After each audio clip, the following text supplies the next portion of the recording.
हे गुरु, हम जानते हैं कि आप परमेश्वर की ओर से आए हैं। मनुष्य कैसे फिर से जन्म ले सकता है? मैं तुमसे सच कहता हूँ, यदि मनुष्य नया जन्म न पाए तो वह परमेश्वर के राज्य को देख नहीं सकता।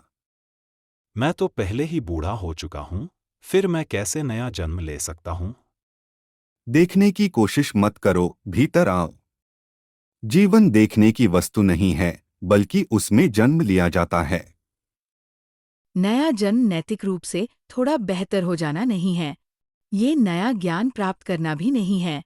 नया जन्म लेने का अर्थ है अपने स्थान को बदलना। मनुष्य स्वभाव से बाहर ही रहने की कोशिश करता है। वह ऐसे स्थान पर खड़ा होना चाहता है जहां वह समझ सके, समझा सके और निर्णय कर सके। परंतु जीवन बाहर से देखा नहीं जा सकता। जीवन केवल संबंध के भीतर कार्य करता है और केवल व्यवस्था के भीतर ही बना रहता है। इसलिए जीवन कहता है, मनुष्य को जल और आत्मा से जन्म लेना चाहिए।